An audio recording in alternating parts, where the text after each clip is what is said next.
Find out what's going on. Get involved. Change things from the inside. Make a difference. Take pride. Multicultural at its best. The Luisa Marshall Show. Coming up.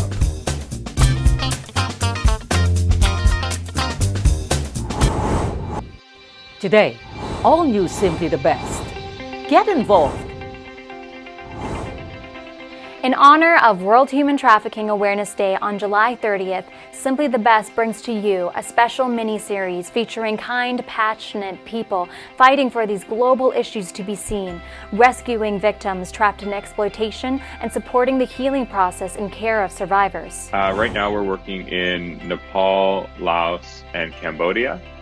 And we have, in Nepal, we have 5 safe homes with 150 children. Human trafficking, the world's fastest growing crime.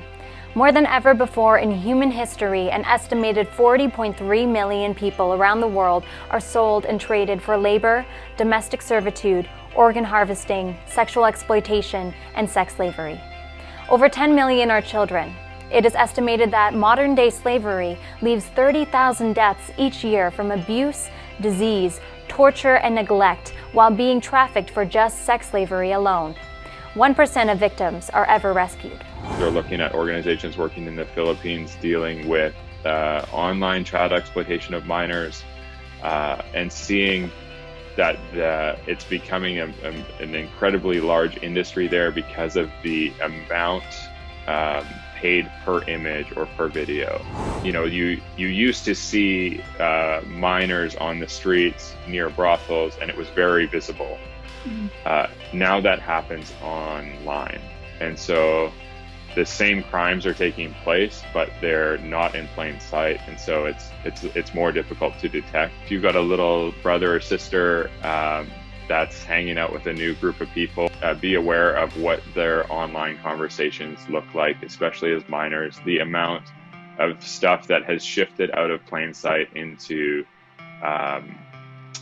through different social media apps or other applications online is another huge part of this problem. And we see this hugely happening internationally.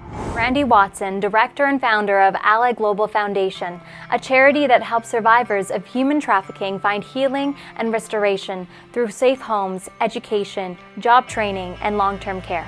There's about 17,000 people currently in some form of trafficking within Canada. Young women and young boys that are being affected in our community. And that's happening across our country. So we need to be aware of this issue. It's a disgusting issue to talk about, but unless we talk about it, like, it doesn't actually get the notoriety and the attention that it needs to get. We need to do more as a country, and I think that comes by us as Canadians applying pressure to our local politicians and national leaders.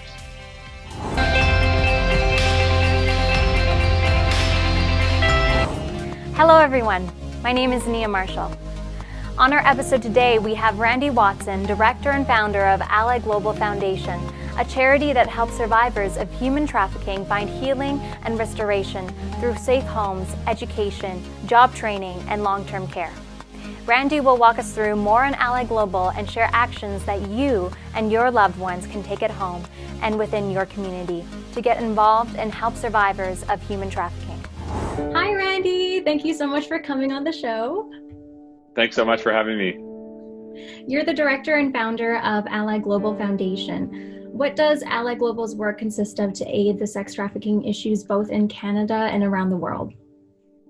Yeah, we're an organization that primarily focuses on the long-term aftercare for survivors of human trafficking, and we do a lot of work in prevention and awareness here in Canada and internationally, predominantly in Asia. What countries does Ally Global specifically help and aid? Right now we're working in Nepal, Laos, and Cambodia. And we have, in Nepal, we have 5 safe homes with 150 children. We have an education center, so it's trauma-informed education and vocational training so that we can help in the recovery process, all the way to be able to reintegrate people as young adults back into community. And we do that in each country. In Laos, we have 4 safe homes with 44 children. And in Cambodia, we have 2 safe homes currently with 27 children. What had initially inspired you to create Ally Global? Over the last decade, I had kind of a terrible privilege to be really close to this issue. And I saw, through working with a number of different organizations that are involved in this work, the growing gap on the long-term aftercare side of the issue. So there's a number of incredible agencies that are doing the rescue work and prevention work, but I saw that often the long-term aftercare, and we're talking 10 to 15 years of care, was left to incredibly competent national leaders, but they didn't have the resources they needed to be able to provide that care at scale. And so that's the name of Ally, was that we wanted to really come alongside national leaders that have the ability to care for kids and make sure they have the resources they need to do that and to increase the capacity of the care. Ally Global is currently hosting a Move for Freedom project on August 15th, 2020. Could you tell us more about this movement? Yeah, absolutely. We had incredible plans for the whole year, but like the majority of people watching this show, all of our plans shifted with COVID. And so we had a bunch of group events that we had to change. And so on August 15th, we're just inviting people to grab small groups of people, a group of 6 friends, and go out and challenge themselves to something outside, to get outside and raise awareness for this cause. So we've got people biking 160 kilometers, running 24 hours, doing all sorts of different things. But really the heart of it is to do something with your community of people and to raise funds and awareness around the issue of trafficking internationally, but also here in Canada. For sure. You just mentioned the shifts with COVID-19 currently. How is the COVID-19 pandemic currently affecting Ally Global and resources for survivors that you guys are supporting? Yeah, in Canada, it's obviously shifted our ability to communicate with groups. Internationally, we've hit some more significant challenges. In Nepal, we've had border closures and food shortages. We've probably had an increased operational cost there of about 30% because of COVID. Similarly, in the other countries, the food shortages have hit fairly hard. And so that's been really heartbreaking to see the amount of devastation that's been caused by the closures, specifically in a developing context. And so that's where we're trying to do whatever we can to get more resources, specifically food right now, into these different environments. Would you be able to provide our viewers in stats that reflect and give a better understanding of the issue at hand, both globally and internationally? There's a really incredible resource that's produced by an organization out of Australia. Actually, it's called the Global Slavery Index. And every 2 years, they release kind of an update on this issue across just under 200 countries they study. And so the most current one, done in 2018, states that there's about 17,000 people currently in some form of trafficking within Canada. So whether that's forced labor, bonded labor, forced marriage, or some sort of sex trafficking, it's happening here at home. And it's something that's not talked about often enough. I know we've seen more recently different things in the news that have caused people to ask questions. And my biggest encouragement would be keep asking those questions. There's a lot that happens right here. I actually had a meeting just yesterday here in our office in Vancouver with a young lady that's currently working on 117 cases in the greater Vancouver area. It really hits home that those are, young women and young boys that are being affected in our community. And that's happening across our country. In the context where we're working in Asia, those per capita numbers are quite significantly higher. In both Cambodia and Nepal, Over 50% of the victims are minors. And so that's really where our like the lion's share of our focus is around the minors side of the crime. But yeah, there's a number of different resources available to us as Canadians. We do have a national policy to combat human trafficking in Canada, and that's available on the Government of Canada website. It's short, it's a pretty quick read, and I always try to point people to that to get a little bit more of an understanding of what's happening in our country. There's not going to be more change until more people are aware that it's happening, and we need to continue to apply pressure to the agencies that we have, the social structure that we have in Canada that can actually combat this. But it's not going to happen until we as a population lean into a conversation that may be awkward or difficult or uncomfortable, to really understand it and seek to actually push change. In addition to the Move for Freedom fundraiser, what other ways can we support Ally Global? We're working on releasing a short film actually in September that will be available online everywhere that explains the process of trafficking.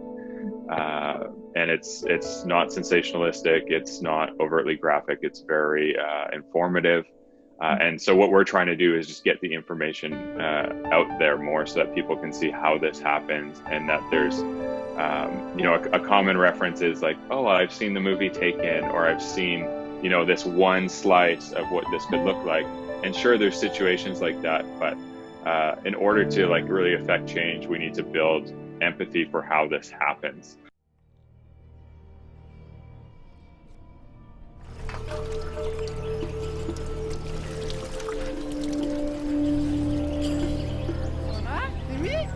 यत्रो ठुलो भइसक्यो मलाई चिन्यो My family has no idea where I am.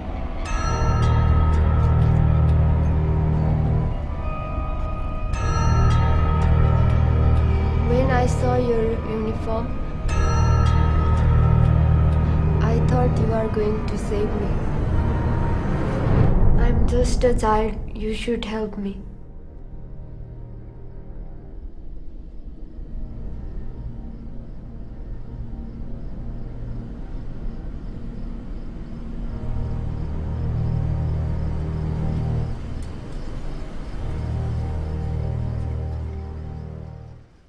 Our website, our social media accounts, all of that stuff will continue to push information out to the public. We have a resources page on our website where there's information about the countries where we're working in, but also just internationally and nationally. Could you share with us the visions Ally Global has for future projects and expansion? Yeah, I think we're a fairly young organization, and so currently our focus is Nepal, Laos, Cambodia. We're working on our expansion work in Canada as far as prevention. Our goal is that within 5 years we would be working in Vietnam, the Philippines, and adding in probably a safe home facility in northern BC. Our safe homes provide a secure place for children to work through trauma and heal alongside others.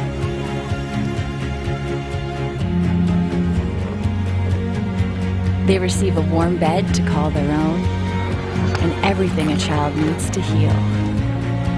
Our goal by 2023 is to be able to house 1,000 children and prevent have about 75,000 in our prevention programs. Woo! Okay, awesome.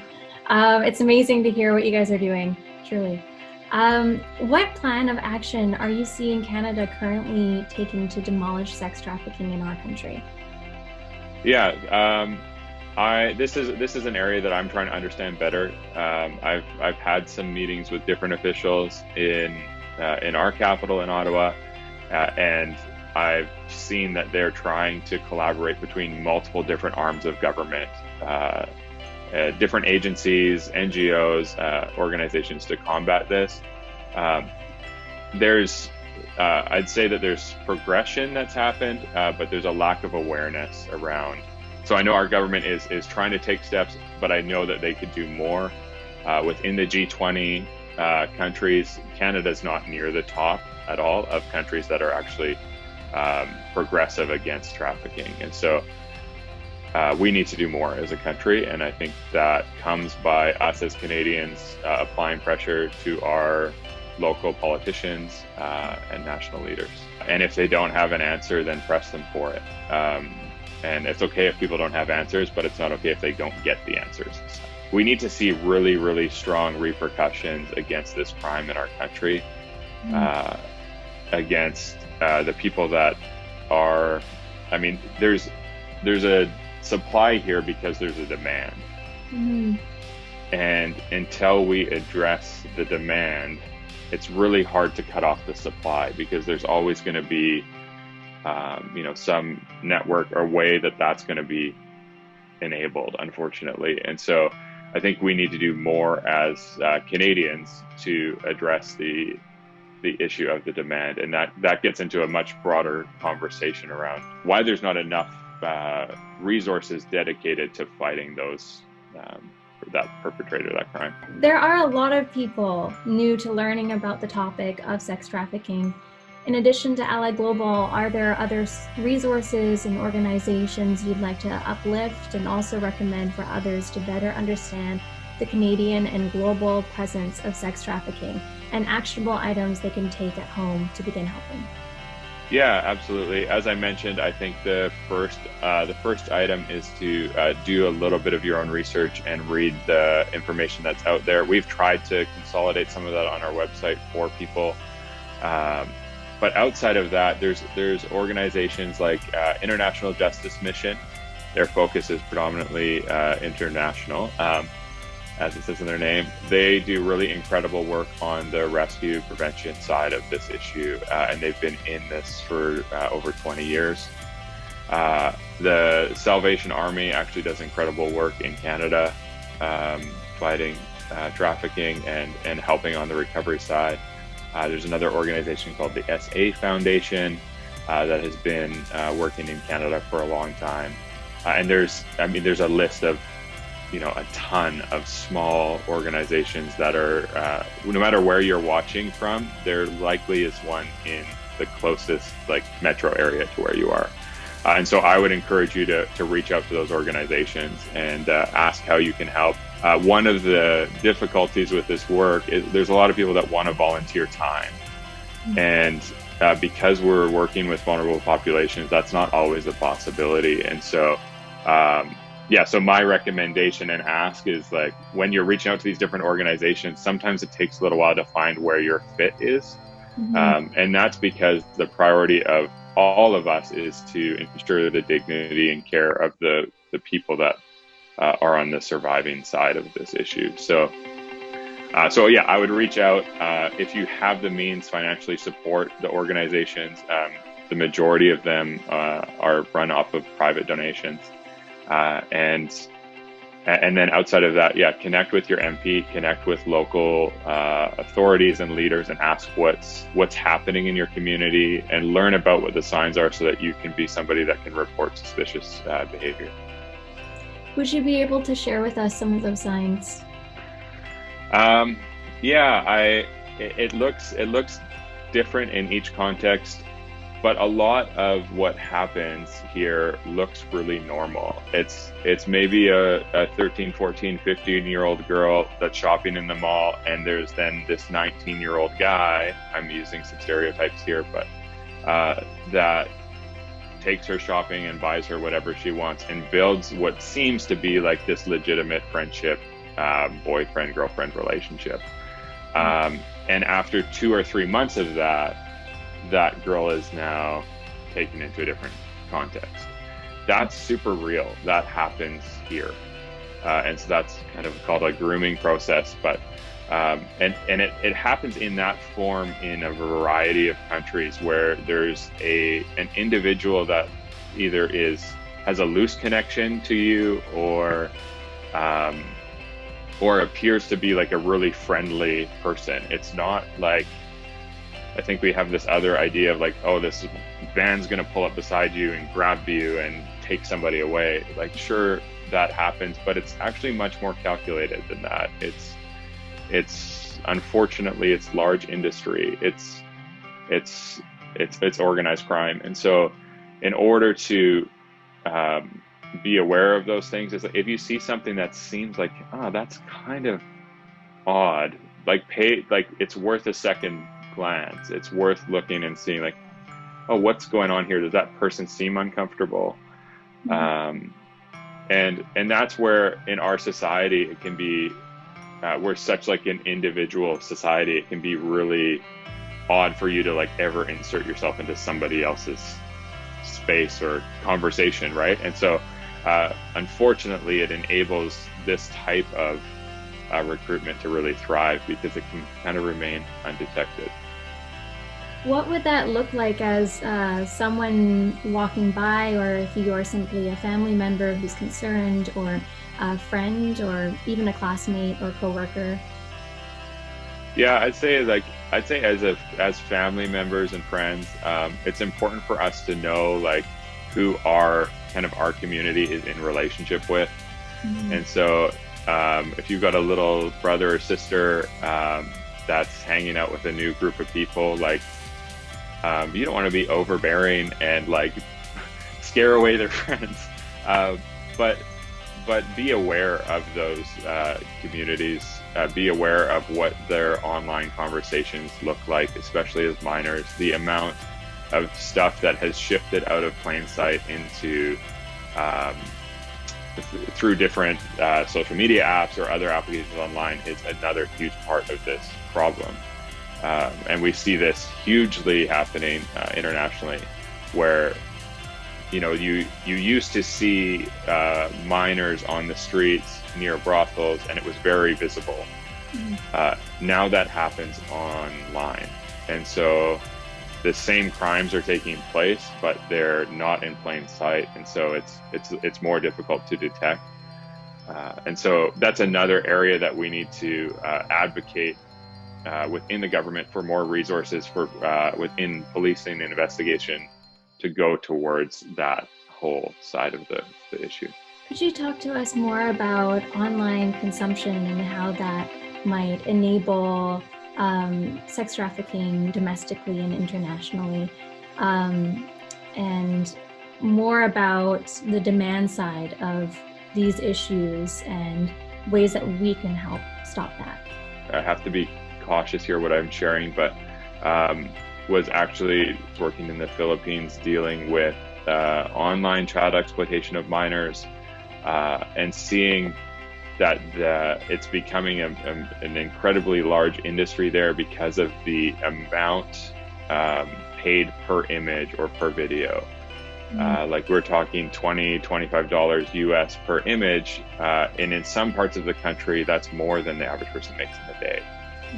And so you may think, or we may think, I may think that, hey, like they're getting paid those amounts, where's that money coming from? A large percentage of those funds are coming from North American purchasers. And so really the internet has become an incredible tool for many of us, but it's become a detrimental tool for people to use for this type of crime. And so it's really made this a global issue. It's not necessarily like, oh, it happened. It's not necessarily a national issue or an international issue. It's just a global issue because the consumption that happens here in Canada can actually draw from any other country. And that's growing like really quite incredibly in Canada over the past 4 or 5 years. I don't have the exact percentages. I don't want to misquote them, but it's quite significant in the amount of consumption that's happening, specifically of child pornography and pedophilia within a North American context that's actually solicited from other countries because of the cost and ease of access. So again, how can we do something as Canadians? We need to be aware of this issue. It's a disgusting issue to talk about. But unless we talk about it, like it doesn't actually get the notoriety and the attention that it needs to get.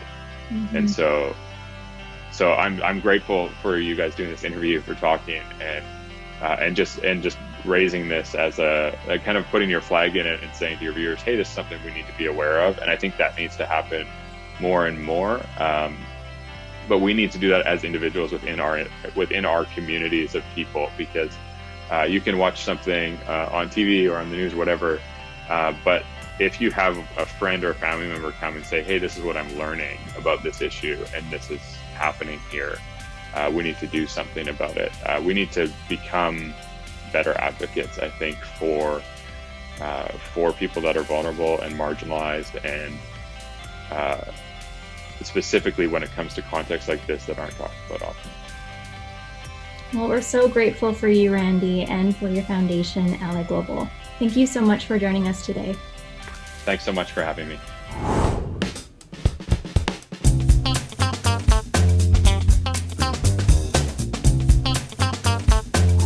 Welcome to Relive the Music, a brand new one-of-a-kind show that takes the audience through music history, trivia, and memories of the 50s and 60s. We're gonna rock around the clock tonight. We're gonna rock, rock, rock till broad daylight. Lollipop, lollipop, oh, la, la, la, la, la. Come on, sugar. Thank you, Randy and Ally Global, for being a part of this episode and the action you take every day to help heal and support human trafficking survivors across the globe. We appreciate all that you do. If you want to help human trafficking survivors, please visit allyglobal.org to support their upcoming short film, The 12,000, and participate in their Move for Freedom fundraiser on August 15th. Both human trafficking victims and survivors need you to help in any way you can. We'll be back with you on next week's episode with Carly Church, a brave survivor of sex trafficking here in Canada who works with victim services, where she supports, rescues, and empowers victims of domestic sex trafficking to leave their situations. She will be sharing her own story and raising awareness about these very prevalent issues in our country that need much more attention, discussion, and care. All this coming up in next week's Simply the Best Get Involved Human Trafficking mini-series. Thanks for watching and for getting involved. See you then.